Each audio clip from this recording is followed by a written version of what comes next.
നമസ്കാരം. ഇടുക്കി വണ്ടിപ്പെരിയാറിൽ പീഡനത്തിന് ഇരയായി കൊല്ലപ്പെട്ട 6 വയസ്സുകാരിക്ക് നീതിയില്ല. പ്രതിയെ വെറുതെ വിട്ടിരിക്കുകയാണ് കട്ടപ്പന അതിവേഗ കോടതി. വിധിപ്പകർപ്പിലെ വിശദാംശങ്ങൾ ഇപ്പോൾ പുറത്തുവരുന്നു. വീഴ്ചകൾ എണ്ണി പറയുന്നുണ്ട് കോടതി. 8 കാര്യങ്ങളാണ് പ്രധാനമായും കോടതി ചൂണ്ടിക്കാണിക്കുന്നത്. മറ്റൊരു പ്രധാനപ്പെട്ട വാർത്ത, പാർലമെന്റിലെ സുരക്ഷാ വീഴ്ചയിൽ ഇന്ന് പ്രതിപക്ഷ ബഹളമുണ്ടായി. അങ്ങനെ സഭാ നടപടികൾ സ്തംഭിച്ചു എന്നുള്ളതാണ്. ഇതടക്കം പ്രധാനപ്പെട്ട വാർത്തകൾ നമ്മൾ വിശദമായി ചർച്ച ചെയ്യും. ഇന്ന് സംഭവിച്ചതിലേക്ക് എല്ലാ പ്രേക്ഷകർക്കും സ്വാഗതം.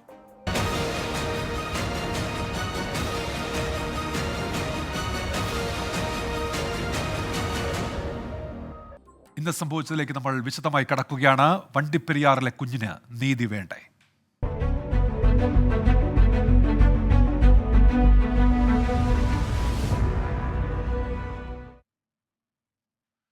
ഇടുക്കി വണ്ടിപ്പെരിയാറിൽ 6 വയസ്സുകാരിയെ പീഡിപ്പിച്ച് കൊന്ന കേസിലെ പ്രതി അർജുൻ കുറ്റക്കാരനല്ല എന്നാണ് കട്ടപ്പന അതിവേഗ കോടതിയുടെ കണ്ടെത്തൽ.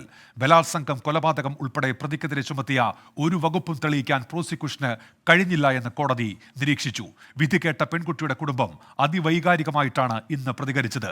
ഹൈക്കോടതിയിൽ അപ്പീൽ നൽകുമെന്ന് പബ്ലിക് പ്രോസിക്യൂട്ടർ അറിയിച്ചു.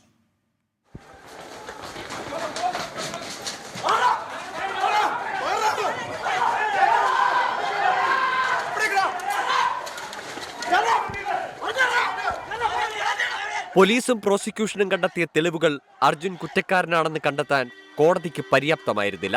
ഒറ്റവരിയിൽ വിധി പ്രസ്താവം. അർജുനെ കോടതി വെറുതെ വിട്ടു.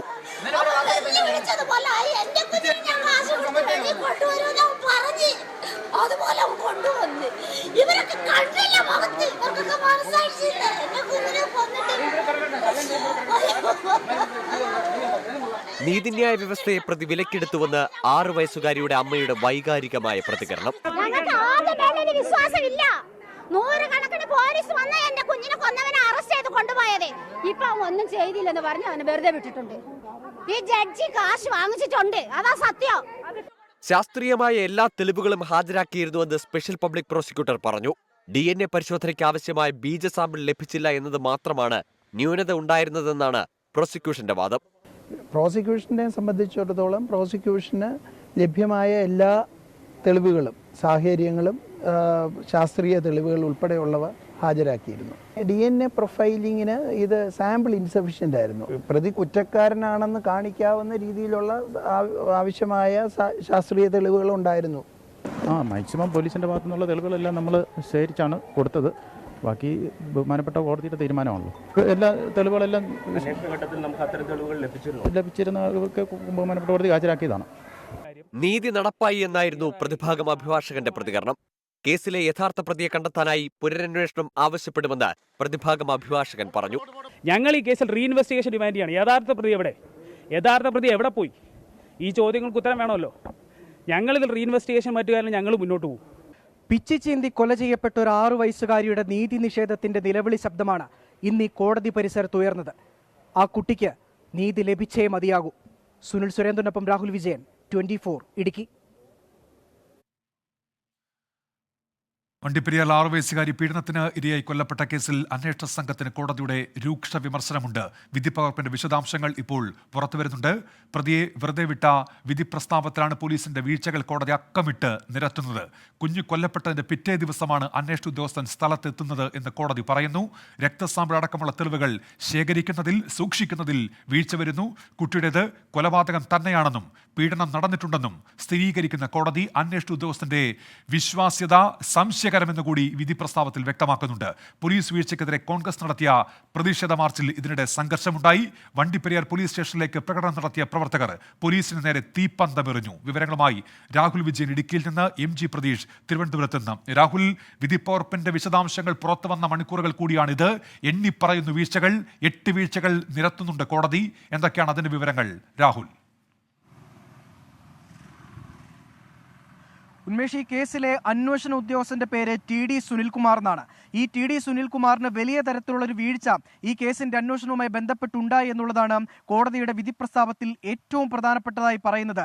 അന്വേഷണ ഉദ്യോഗസ്ഥനും ഈ പോലീസുകാർക്കും കേസിൽ വലിയ തരത്തിലുള്ള വീഴ്ചയുണ്ടായി. ഈ സംഭവം നടന്ന്, ഈ കുട്ടിയുടെ കൊലപാതകം നടന്ന് 2ാമത്തെ ദിവസം മാത്രമാണ് അന്വേഷണ ഉദ്യോഗസ്ഥൻ ഈ സംഭവ സ്ഥലത്തെത്തുന്നത്. അതുപോലെ തന്നെ ശാസ്ത്രീയ തെളിവുകൾ ശേഖരിക്കുന്നതിൽ വലിയ വീഴ്ചയുണ്ടായി.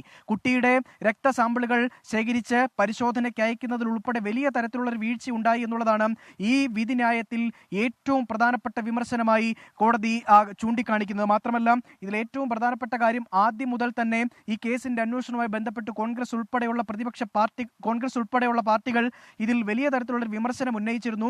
പോലീസിന്റെ അന്വേഷണം ശരിയായ ദിശയിലല്ല, ബാഹ്യ ശക്തികൾ ഇതിൽ ഇടപെടൽ നടത്തുന്നുണ്ട്, ഈ പ്രതിയെ രക്ഷിക്കുന്നതിന് വേണ്ടിയുള്ള ഇടപെടൽ നടത്തുന്നുണ്ട് എന്നതടക്കമുള്ള വലിയ തരത്തിലുള്ള വിമർശനം ആ ഘട്ടത്തിൽ ഉയർന്നിരുന്നു. അത് ശരിവെക്കുന്ന രീതിയിലേക്ക് ഈ കോടതിയുടെ വിധി പ്രസ്താവത്തിലെ കണ്ടെത്തലുകളും അല്ലെങ്കിൽ അക്കമിട്ട് നിരത്തുന്ന ഓരോ കാര്യങ്ങളും അതിലേക്ക് കൂടി ചെന്നെത്തുന്നു എന്നുള്ളതാണ് ഏറ്റവും പ്രധാനപ്പെട്ട കാര്യം. അതുപോലെ തന്നെ കൊലപാതകം നടന്ന മുറിയിൽ നിന്ന് തെളിവുകൾ ശേഖരിച്ചതിൽ അപാകതയുണ്ടായിട്ടുണ്ട്. വിരലടയാള വിദഗ്ധനെ എത്തിച്ച് പരിശോധന നടത്തിയില്ല. കൊലപാതകം നടന്ന മുറിയിലെ തെളിവുകൾ അലക്ഷ്യമായി കൈകാര്യം ചെയ്തു എന്നതടക്കമുള്ള ഗുരുതര വീഴ്ച പോലീസിന്റെ ഭാഗത്തു നിന്ന് ഉണ്ടായി. മാത്രമല്ല, ഈ ശേഖരിച്ച തെളിവുകൾ സീൽ ചെയ്ത് സൂക്ഷിച്ചില്ല. അതുപോലെ തന്നെ പ്രോസിക്യൂഷൻ സാക്ഷിയുടെ മൊഴിയിലെ പൊരുത്തക്കേട് വിശദീകരിക്കാൻ അന്വേഷണ ഉദ്യോഗസ്ഥന് കഴിഞ്ഞിട്ടില്ല എന്ന് പറയുന്നുണ്ട്.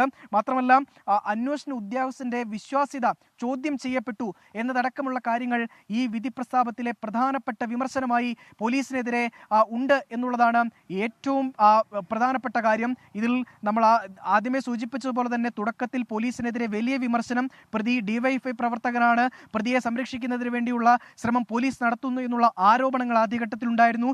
ഈ കുറ്റപത്രം സമർപ്പിക്കുന്നതിലടക്കമുള്ള കാലതാമസം അത് വലിയ തരത്തിലുള്ള വിമർശനത്തിലേക്ക് പോയിരുന്നു. പക്ഷേ അപ്പോഴൊക്കെയും ഈ കുറ്റപത്രം സമർപ്പിച്ചതിന് ശേഷം പോലീസിന്റെ ഭാഗത്ത് നിന്ന് കൃത്യമായ ഇടപെടലാണ് അല്ലെങ്കിൽ കൃത്യമായ നീക്കമാണ് നടന്നതെന്നുള്ള ന്യായീകരണം പോലീസ് നടത്തിയിരുന്നു. പക്ഷേ അത് ഈ പ്രതിക്ക് ശിക്ഷ കിട്ടുന്നതിന് വേണ്ടി പര്യാപ്തമായ തെളിവുകളോ അല്ലെങ്കിൽ അതിനുള്ള സാഹചര്യമോ ഇല്ലായിരുന്നു എന്നുള്ളതാണ് ഇപ്പോൾ നമുക്ക് മനസ്സിലാക്കാൻ കഴിയുന്നത്. ഇതിൽ ഏറ്റവും പ്രധാനപ്പെട്ട കാര്യം, ഇത്തരമൊരു കേസിൽ ഏറ്റവും പ്രധാനപ്പെട്ട കാര്യം എന്ന് പറയുന്നത് തെളിവുകൾ തന്നെയാണ്. ഇതിൽ തെളിവുകൾ ഒരു തരി പോലും പ്രതിക്ക് എതിരായി നിന്നില്ല എന്നുള്ളതാണ് ഏറ്റവും പ്രധാനപ്പെട്ട കാര്യം. ഇത് മുഴുവനും പ്രോസിക്യൂഷന്റെ വാദങ്ങളെ മറച്ചു വെക്കുന്ന അല്ലെങ്കിൽ ഒരു തരത്തിലും പ്രോസിക്യൂഷന് വാദിച്ച് ജയിക്കാൻ കഴിയാത്ത വിധത്തിലേക്ക് ഈ തെളിവുകളെയൊക്കെ കൊണ്ടുചെന്ന് എത്തിച്ചു എന്നുള്ളതാണ് ഏറ്റവും പ്രധാനപ്പെട്ട കാര്യം. ആദ്യമേ സൂചിപ്പിച്ച പോലെ തന്നെ ഈ സംഭവം നടന്ന രണ്ടാമത്തെ ദിവസമാണ് ഈ അന്വേഷണ ഉദ്യോഗസ്ഥൻ ഈ പെൺകുട്ടിയുടെ ഈ സംഭവം നടന്ന വീട്ടിലെത്തുന്നത്.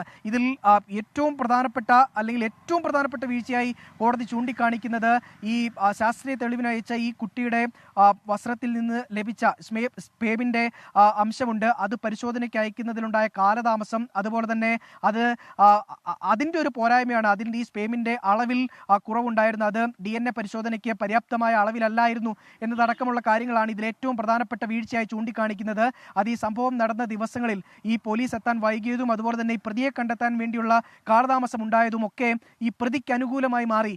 എങ്ങനെയെന്നാൽ ഈ തെളിവുകളൊക്കെ നശിപ്പിക്കുന്നതിന് വേണ്ടി പ്രതിക്ക് സമയം കിട്ടി എന്നതാണ് ഇതിൽ ഏറ്റവും പ്രധാനമായും പറഞ്ഞിരിക്കുന്നത്. അതുകൊണ്ട് തന്നെ ഇത് പോലീസിന്റെ വലിയ വീഴ്ച സംഭവിച്ചു എന്നുള്ളതിന്റെ പ്രധാനപ്പെട്ട കണ്ടെത്തൽ തന്നെയാണ്. ഇതിൽ പോലീസ് ഏത് തരത്തിലാണ് ഈ കേസിനെ മുന്നോട്ട് കൊണ്ടുപോയത് അല്ലെങ്കിൽ ഇതിന്റെ തെളിവുകൾ എങ്ങനെയാണ് ശേഖരിച്ചത്, പോലീസിന്റെ ഭാഗത്ത് നിന്ന് ഏതെങ്കിലും തരത്തിലുള്ള കാര്യങ്ങൾ സംഭവിച്ചിട്ടുണ്ടോ, പ്രതിയെ രക്ഷിക്കുന്നതിന് വേണ്ടിയുള്ള ശ്രമം നടന്നിട്ടുണ്ടോ എന്നത് വലിയൊരു ചോദ്യമായി അല്ലെങ്കിൽ ആളുകളിൽ സംശയം ജനിപ്പിക്കുന്ന രീതിയിലേക്ക് ഈ കാര്യം മാറിയിട്ടുണ്ട് എന്നുള്ളതാണ് ഏറ്റവും പ്രധാനപ്പെട്ട കാര്യം. അതിന്റെ വലിയ തരത്തിലുള്ള പ്രതിഷേധമാണ് ഇപ്പോൾ വണ്ടിപ്പെരിയാർ നടക്കുന്നത്. രാഷ്ട്രീയ കേരളത്തിന്റെ പ്രതികരണവും അത്തരത്തിലായിരുന്നു. കാരണം കോടതിയെ ഒരു തരത്തിലും അവിശ്വസിക്കേണ്ട ആവശ്യം ഈ ഘട്ടത്തിലില്ല. കോടതി ഈ വിധി പ്രസ്താവത്തിൽ നിന്ന് നമുക്ക് മനസ്സിലാക്കാൻ കഴിയുന്നത് കോടതിയുടെ ഭാഗത്ത് നിന്ന് അല്ലെങ്കിൽ കോടതിക്ക് തെറ്റുപറ്റിയെന്ന് ഒരു തരത്തിലും പറയാൻ കഴിയില്ല എന്ന രീതിയിലാണ് ഈ വിധി പ്രസ്താവം വന്നിരിക്കുന്നത്. പൂർണ്ണമായിട്ടും സംഭവമുണ്ടായ ആ സമയത്ത് തന്നെ പ്രതിയുടെ രാഷ്ട്രീയ ബന്ധം ചർച്ചയായതാണ്, ആ നിലയ്ക്ക് പ്രതികരണങ്ങൾ വന്നതാണ്. പക്ഷേ പിന്നീട് ഈ അന്വേഷണം നടക്കുമ്പോൾ കുടുംബത്തിന്റെ ഭാഗത്തുനിന്ന് പോലും അന്വേഷണത്തിൽ ഏതെങ്കിലും തരത്തിൽ വീഴ്ചയുണ്ടെന്നോ ആ നിലയ്ക്ക് ഇടപെടൽ ഉണ്ടായില്ലെന്നോ തരത്തിലുള്ള വിമർശനങ്ങളൊന്നും നമ്മൾ ആ സമയത്ത് കേട്ടതുമില്ല. ഈ വിധിന്യായം പുറത്തു വരുമ്പോൾ കുടുംബം ആദ്യം കുറ്റപ്പെടുത്തിയത് കോടതിയുമാണ്. പക്ഷേ ഇപ്പോൾ അതിന്റെ വിശദാംശങ്ങൾ പുറത്തു വരുമ്പോൾ അത് മറ്റൊരു രീതിയിലല്ലേ വായിച്ചെടുക്കേണ്ടത്? എന്ത് സംഭവിച്ചു എന്ന് വേണം കരുതാൻ ഈ അന്വേഷണത്തിന്, രാഹുൽ? ഒറ്റ വാക്കിൽ പറഞ്ഞാൽ പോലീസിനുണ്ടായ വീഴ്ച തന്നെയാണ് ഇതിൽ ഉണ്ടായിരിക്കുന്ന ഗുരുതര പിഴവ് അല്ലെങ്കിൽ ഗുരുതരമായിട്ടുള്ള വീഴ്ച എന്ന് പറയുന്നത് പോലീസിനുണ്ടായിരിക്കുന്ന വീഴ്ച തന്നെയാണ് എന്നുള്ളതിൽ യാതൊരു സംശയവുമില്ല. അത് നിസ്സംശയം പറയാൻ കഴിയുന്നതാണ്. പോലീസ് ഈ കുടുംബത്തെ അവർ നല്ല രീതിയിലാണ് മുന്നോട്ട് ഈ കേസ് കൊണ്ടുപോകുന്നതെന്ന് പറഞ്ഞ് ധരിപ്പിച്ചു, അല്ലെങ്കിൽ പ്രോസിക്യൂഷനും ആ രീതിയിൽ ഈ കുടുംബത്തെ വിശ്വസിപ്പിച്ചു എന്നുള്ളതാണ് ഈ വിധി പ്രസ്താവത്തിൽ മനസ്സിലാക്കാൻ കഴിയുന്നത്. അതുകൊണ്ട് തന്നെയാണ് ഈ പോലീസിന്റെയും പ്രോസിക്യൂഷന്റെയും ഇടപെടലുകൾ കാര്യങ്ങളിൽ യാതൊരു തരത്തിലുള്ള സംശയവും ഈ കുടുംബം പ്രകടിപ്പിക്കാതിരുന്നത്. ഇന്ന് രാവിലെയാണെങ്കിൽ പോലും നമ്മൾ ആ കുടുംബത്തിലെ ആ കുട്ടിയുടെ പിതാവിനോട് സംസാരിച്ചതാണ്. അപ്പോഴും ഈ പ്രോസിക്യൂഷനും പോലീസും ഈ അന്വേഷണ ഉദ്യോഗസ്ഥനും ഉൾപ്പെടെ നിരന്തരം തങ്ങളെ ബന്ധപ്പെട്ടുകൊണ്ടിരുന്നു.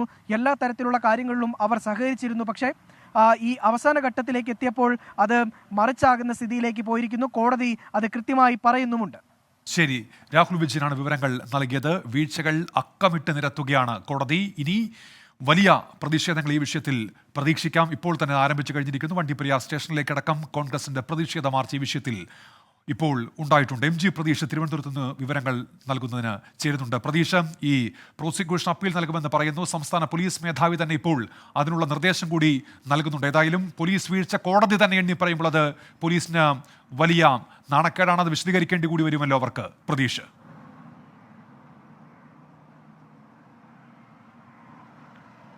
തീർച്ചയായും ഉന്മേഷ്, കാരണം സമൂഹ മനസാക്ഷി ഞെട്ടിച്ച കൊലപാതകമായിരുന്നു വണ്ടിപ്പെരിയാറിലെ 6 വയസ്സുകാരിയുടേത്. ഇരയ്ക്ക് പൂർണ്ണമായും നീതി കിട്ടുമെന്ന ഒരു വിശ്വാസമായിരുന്നു കോടതിയിലെത്തും വരെ ഈ കുടുംബത്തിന് ഉണ്ടായിരുന്നു. എന്നാൽ അപ്രതീക്ഷിതമായ ഒരു വലിയ തിരിച്ചടി പോലീസിനും പ്രോസിക്യൂഷനും കോടതിയിൽ നേരിടേണ്ടി വന്നു. ഇനി ഇരയ്ക്ക് വാങ്ങിക്കൊടുക്കേണ്ട ബാധ്യത പ്രോസിക്യൂഷനും പോലീസിനുമുണ്ട്. അതിന്റെ ഭാഗമായുള്ള തുടർ നടപടികളാണ് ഇപ്പോൾ പോലീസിന്റെയും പ്രോസിക്യൂഷന്റെയും ഭാഗത്ത് നിന്ന് ഉണ്ടാകുന്നത്. ഈ കേസിൽ ഈ വിധിക്കെതിരെ അപ്പീൽ നൽകുമെന്നാണ് പ്രോസിക്യൂഷൻ അറിയിച്ചിരിക്കുന്നത്. പോലീസ് മേധാവി തന്നെ ഈ വിഷയത്തിൽ ഇടപെട്ട വേണ്ട നിർദ്ദേശങ്ങൾ നൽകിയിട്ടുണ്ട്. നാളെ തന്നെ ഇതുമായി ബന്ധപ്പെട്ടുള്ള മറ്റ് തുടർ നടപടികളിലേക്ക് പോലീസും പ്രോസിക്യൂഷനും കടക്കുമെന്നതാണ് നമുക്ക് ലഭ്യമാകുന്ന വിവരം. എവിടെയാണ് തിരിച്ചടി നേരിട്ടത്, ഏത് പഴുതിലൂടെയാണ് പ്രതി രക്ഷപ്പെട്ടത് എന്നതടക്കമുള്ള കാര്യങ്ങൾ പരിശോധിക്കും. ആവശ്യമെങ്കിൽ കൂടുതൽ നിയമവിദഗ്ധരുമായി അഭിപ്രായം തേടിയ ശേഷമായിരിക്കും അത്തരത്തിലൊരു നടപടികളിലേക്ക് കടക്കുക. എന്തായാലും വലിയ തരത്തിൽ പോലീസ് കൃത്യമായി അന്വേഷിച്ചു, കൃത്യമായ തെളിവുകൾ കണ്ടെത്തിയെന്ന് ആവർത്തിച്ച് പറഞ്ഞ കേസിൽ വലിയ തിരിച്ചടി ഉണ്ടായിരിക്കുന്നു. 48 സാക്ഷികളെയായിരുന്നു ഈ കേസുമായി ബന്ധപ്പെട്ട വിസ്തരിച്ചത്. ഒപ്പം 69 രേഖകൾ കോടതിയിൽ സമർപ്പിച്ചിരുന്നു. ഇതിനു പുറമെ 19 മറ്റ് വസ്തുതകൾ അടക്കം ഈ കോടതിയിൽ സമർപ്പിച്ചു. ഈ കേസിൽ ഇത്രത്തോളം വലിയ രീതിയിൽ അന്വേഷണം നടത്തുകയും നല്ല രീതിയിലാണ് അന്വേഷണം പോകുന്നതെന്ന് അടക്കം പറഞ്ഞിട്ടും ഏത് ഭാഗത്ത് അല്ലെങ്കിൽ ഏത് ഘട്ടത്തിലാണ് ഈ തിരിച്ചടി നേരിട്ടത് എന്നത് കൃത്യമായി പരിശോധിക്കേണ്ടതുണ്ട്. വിവിധ അധികാരികൾ ഉൾപ്പെടെ അല്ലെങ്കിൽ ബന്ധപ്പെട്ട അധികാരികൾ ഉൾപ്പെടെ ഇതുമായി ബന്ധപ്പെട്ടും ഇപ്പോൾ പ്രതികരണം നടത്തിയിട്ടുണ്ട്. ഏതെങ്കിലും തലത്തിൽ പോലീസിന് വീഴ്ച പറ്റിയിട്ടുണ്ടോ എന്നതടക്കമുള്ള കാര്യങ്ങൾ പരിശോധിക്കുമെന്ന് MV ഗോവിന്ദൻ മാസ്റ്റർ പ്രതികരിച്ചിട്ടുണ്ട്. മറ്റ് ഈ വിധിപ്പകർപ്പ് കൃത്യമായി പരിശോധിക്കുമെന്നും കുടുംബത്തിന് ആവശ്യമായ നിയമസഹായം നൽകുമെന്നും K. രാധാകൃഷ്ണൻ മന്ത്രിയും പ്രതികരിച്ചിട്ടുണ്ട്. ഒപ്പം പ്രോസിക്യൂഷന്റെ ഭാഗത്ത് വലിയ വീഴ്ച സംഭവിച്ചിട്ടുണ്ടോ എന്ന കാര്യം അന്വേഷിക്കണമെന്നും അത് പരിശോധിക്കുമെന്നും ബാലാവകാശ കമ്മീഷനും അറിയിച്ചിട്ടുണ്ട്. എന്തായാലും ഈ വീഴ്ച അല്ലെങ്കിൽ ഇത്തരത്തിലൊരു തിരിച്ചടി വലിയ ഞെട്ടലുണ്ടാക്കിയിട്ടുണ്ട്. അതുകൊണ്ട് തന്നെ ഈ പോലീസിന് വീഴ്ച സംഭവിച്ചു എന്ന കാര്യം കൃത്യമായി പുറത്തു വരേണ്ട കാര്യമുണ്ട്. ഒപ്പം പ്രോസിക്യൂഷൻ എവിടെയാണ് പാളിയത് എന്നടക്കമുള്ള കാര്യങ്ങൾ പരിശോധിക്കപ്പെടണം. അതിന്റെ ഭാഗമായി കൂടിയാണ് ഈ കേസിൽ തുടർ നടപടികളുമായി പ്രോസിക്യൂഷനും ഒപ്പം പോലീസും മുന്നോട്ട് പോകുന്നത്. MG പ്രതീഷാണ് തിരുവനന്തപുരത്ത് നിന്ന് വിവരങ്ങൾ നൽകിയത്. ഏതായാലും അപ്പീൽ പോകാനാണ് അവരുടെ തീരുമാനം. സംസ്ഥാന പോലീസ് മേധാവി തന്നെ ആ നിർദ്ദേശം നൽകുന്നു. പാർലമെന്റിൽ ഇന്ന് വലിയ പ്രതിഷേധമുണ്ടായി. സുരക്ഷാ വീഴ്ചയുമായി ബന്ധപ്പെട്ട് അതിൽ നടപടി വരുന്നു. ഒപ്പം അന്വേഷണത്തിന്റെ വിശദാംശങ്ങൾ പരിശോധിക്കാം ഇടവേളയ്ക്ക് ശേഷം. ഇന്ന് സംഭവിച്ചതിലേക്ക് തിരികെ. ഇന്നത്തെ വാർത്താ ദിനത്തിലെ മറ്റൊരു പ്രധാനപ്പെട്ട വാർത്ത പാർലമെന്റിൽ ഇന്ന് കണ്ട പ്രതിഷേധങ്ങളാണ്. സുരക്ഷാ വീഴ്ചയിൽ പാർലമെന്റിൽ പ്രതിപക്ഷ ബഹളം.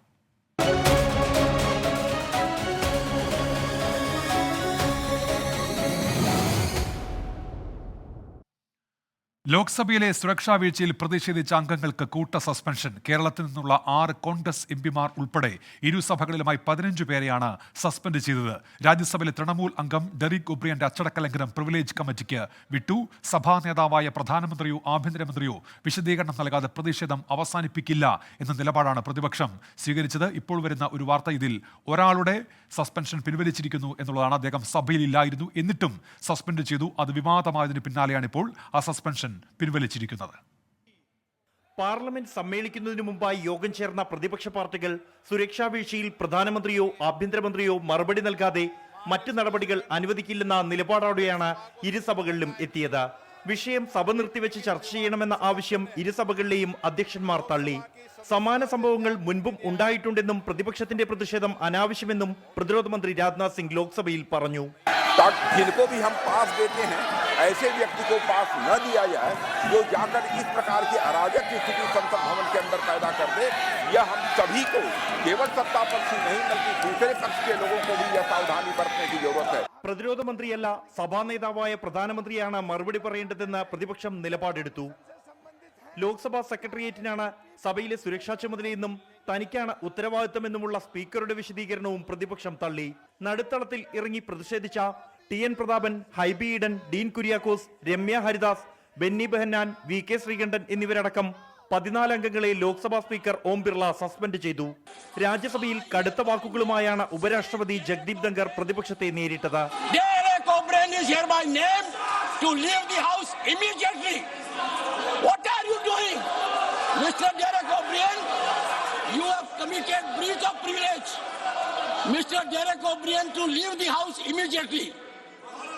അവകാശ ലംഘനം നടത്തിയെന്നാരോപിച്ച് രാജ്യസഭാ അധ്യക്ഷൻ തൃണമൂൽ അംഗം ഡെറിക് ഒബ്രയനെ സസ്പെൻഡ് ചെയ്തു. ലോക്സഭയിൽ നിന്നും സസ്പെൻഡ് ചെയ്തവരുടെ കൂട്ടത്തിൽ സഭയിലില്ലാതിരുന്ന DMK MP SR പാർത്ഥിബനും ഉൾപ്പെട്ടത് വിവാദത്തിന് ആക്കം കൂട്ടി. സുരക്ഷാ വീഴ്ചയെക്കുറിച്ച് മന്ത്രിമാരുമായി സംസാരിച്ച പ്രധാനമന്ത്രി നരേന്ദ്രമോദി വിഷയം ഗൗരവമുള്ളതാണെന്നും ജാഗ്രത പുലർത്തണമെന്നും നിർദ്ദേശിച്ചു. 24 ഡൽഹി. പാർലമെന്റിലെ സുരക്ഷാ വീഴ്ചയിൽ കേന്ദ്ര ആഭ്യന്തരമന്ത്രി അമിത്ഷാ വിശദീകരണം നൽകണമെന്നാവശ്യപ്പെട്ട് പ്രതിപക്ഷ MPമാർ പ്രതിഷേധിച്ചു. രാജ്യസുരക്ഷയോട് BJPക്ക് ആത്മാർത്ഥത ഇല്ല എന്നായിരുന്നു KC വേണുഗോപാലിന്റെ ആരോപണം. പാർലമെന്റിലുണ്ടായ സംഭവങ്ങൾ രാജ്യത്തിന് അപമാനകരമെന്ന് TN പ്രതാപൻ MP പറഞ്ഞു. പാർലമെന്റിൽ സുരക്ഷാ ഉദ്യോഗസ്ഥരുടെ തസ്തിക ഒഴിഞ്ഞുകിടക്കുന്നുവെന്ന് ഹൈബി ഈഡൻ ചൂണ്ടിക്കാട്ടി. സഭയ്ക്കകത്തുണ്ടായ വിഷയം പാർലമെന്റിൽ ചർച്ച ചെയ്യണമെന്ന ആവശ്യമാണ് പ്രതിപക്ഷം ഉന്നയിക്കുന്നത്. തെരഞ്ഞെടുപ്പ് കാലത്ത് ഉപയോഗിക്കാനുള്ള ദേശീയതയുടെ പുകമറ മാത്രമാണ് സുരക്ഷയെന്ന് KC വേണുഗോപാൽ ആരോപിച്ചു. അപ്പോൾ സർക്കാർ ഈ BJP ഗവൺമെൻറ്റിൻ്റെ സുരക്ഷ എന്ന് പറയുന്നത് അവർക്ക് ഇലക്ഷൻ കാലത്ത് ഉപയോഗിക്കാനുള്ള ദേശീയതയുടെ പുകമറ മാത്രമാണ്. വിഷയത്തിൽ പ്രധാനമന്ത്രിയും ആഭ്യന്തരമന്ത്രിയും മറുപടി പറയണമെന്ന് TN പ്രതാപൻ MP. ഞങ്ങൾ പറഞ്ഞത് പാർലമെന്റിന്റെ അധ്യക്ഷൻ എന്ന് പറയുന്നത് സഭാ നേതാവ് എന്ന് പറയുന്നത് പ്രധാനമന്ത്രി സഭയിൽ വന്ന് മറുപടി പറയണം. ആഭ്യന്തരമന്ത്രിയും സഭയിൽ വന്ന് ഈ കാര്യം വിശദീകരിക്കണം. ഇതാവശ്യപ്പെട്ടാണ് പ്രതിപക്ഷത്തിന്റെ അടിയന്തര പ്രമേയം. പ്രതിപക്ഷത്തെ കേൾക്കാത്ത സ്പീക്കർ പ്രതിഷേധിച്ച MPമാരെ താക്കീത് ചെയ്യുകയാണുണ്ടായതെന്നും MPമാർ. സംഭവം സഭ നിർത്തിവെച്ച് ചർച്ച ചെയ്യണമെന്ന് ഹൈബി ഈഡൻ ആവശ്യപ്പെട്ടു. ഞങ്ങൾ തീർച്ചയായിട്ടും ഈ വിഷയം പാർലമെന്റിൽ വീണ്ടും അവതരിപ്പിക്കും. സഭാ നടപടികൾ നിർത്തിവെക്കുന്നത് വരെ ഇത് ചർച്ച ചെയ്യാൻ, ഇതിൻ്റെ അഡ്ജൺമെന്റ് മോഷൻ കൊടുത്തത്, അടിയന്തര പ്രമേയം കൊടുത്തത് ചർച്ച ചെയ്യണം. ഇതൊരു വിഷയമാക്കി തന്നെ ഞങ്ങൾ മുന്നോട്ട് കൊണ്ടുവരാനാണ് ആഗ്രഹിക്കുന്നത്. സുരക്ഷാ ലംഘനത്തിന്റെ പേരിലാണ് മഹുവ മൊയ്ത്രയെ പുറത്താക്കിയത്. എന്നാൽ പാസ് നൽകിയ BJP MP സഭയിൽ തുടരുന്നുവെന്ന് ഡീൻ കുര്യാക്കോസ് പ്രതികരിച്ചു. പ്രതിപക്ഷത്തിന്റെ ആവശ്യം അംഗീകരിക്കും വരെയും പ്രതിഷേധവുമായി മുന്നോട്ടു പോകുമെന്നാണ് കേരളത്തിൽ നിന്നുള്ള MPമാർ അറിയിച്ചത്. 24 ഡൽഹി. ബംഗാൾ കേന്ദ്രീകരിച്ച് പ്രവർത്തിക്കുന്ന ലളിത് ജയാണ് ഈ സംഭവത്തിന്റെ മുഖ്യ സൂത്രധാരൻ എന്നാണ് ഇപ്പോൾ ലഭ്യമാകുന്ന വിവരം. ബൽറാം നെടുങ്ങാടി ഇപ്പോൾ ഡൽഹിയിൽ നിന്ന് വിവരങ്ങളുമായി ചേരുന്നുണ്ട്. ബൽറാം, ഈ അന്വേഷണ സംഘം നൽകുന്ന വിവരങ്ങൾ എന്തൊക്കെയാണ്? പുതുതായി എന്തൊക്കെ വിവരങ്ങളുണ്ട്?